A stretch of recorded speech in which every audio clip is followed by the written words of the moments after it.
Hello and welcome back to the UX Global's podcast. I hope you really enjoy all of this and would really appreciate your feedback. Simply send me an email or something like that, DM me on social media or anything like that. But let's get this week's episode started. It's all about wireframing. Let's go.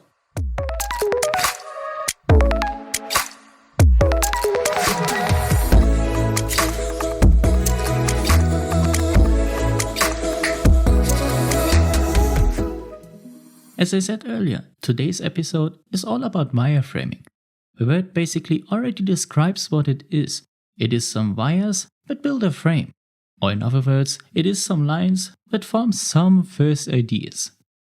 With this technique, you want to build the skeleton of your software, which means you define where different elements are located on the screen and what their function is. Wireframes are not about the visual design. They are all about the interaction concept and placements of elements on the screen. Questions like, where is my menu button? Where should we place the gallery?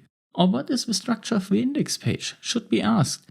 Which color should the menu button have? Which images will be shown in the gallery? And what should the background be are not relevant for those wireframes.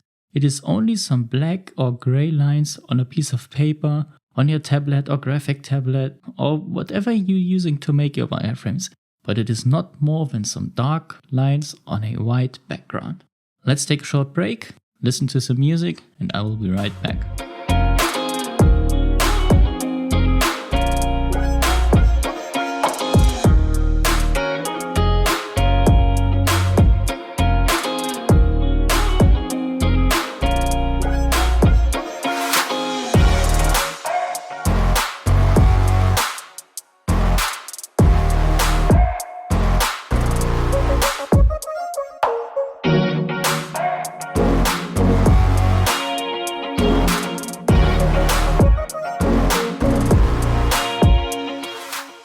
As I said earlier, your wireframes should not contain any visual design, not even images. A well-known element of wireframes are the placeholders for images. Quite often, those are only a rectangle with two diagonal lines inside to visualize here will be some kind of an image.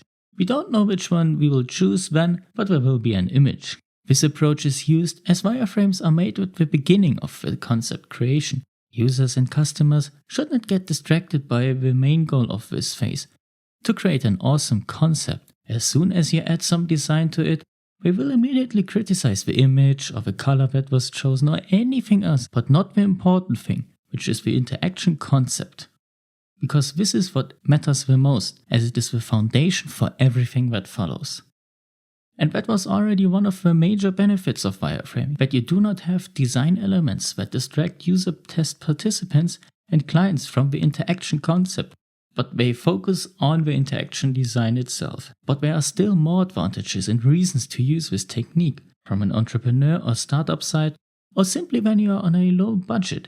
This technique needs to be chosen as it is really cheap. You can do your sketches, go out into the street, ask like 20 people what they think of these first sketches. Go back to the drawing board and include the feedback. Go back out into the street, ask like 20 people what they think about the first sketches. Go back to the drawing board, include the feedback. Go back out into the street. I think you know where this is going. You need to do this loop as long as you're getting valuable feedback by people out in the street. So generally, this process doesn't need more than engagements on paper and a pencil, but you will get valuable feedback which helps you to improve your concept before actually creating your first paper prototype, which will be the topic of the episode on the day after tomorrow. So you can begin prototyping with already a quite good concept. And with that, I want to go into the second break. Let's listen to some more music.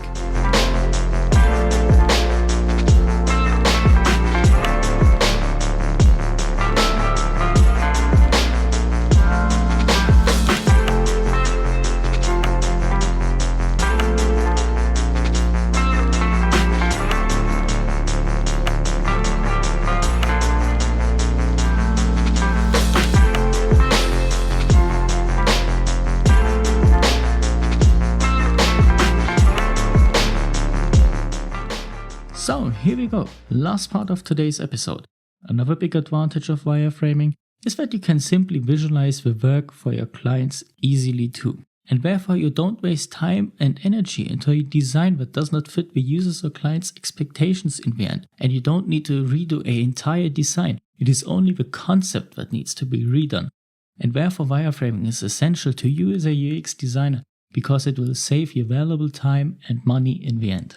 And that brings us to an important quote by John C. Maxwell, who said, "Fail early, fail often, but always fail forward." This is not only true for wireframes and UX designers, but also for entrepreneurs, because we need to make mistakes and get better by learning from those fails. If something didn't work out once, do your research what the problem was, make some adjustments, and fail again. As long as you don't give up, you simply cannot fail in the end, because you simply decide that this is not the end yet. And with that idea, I would like to end today's episode. Thank you so much for listening. Don't forget, always keep pushing. Have a good one.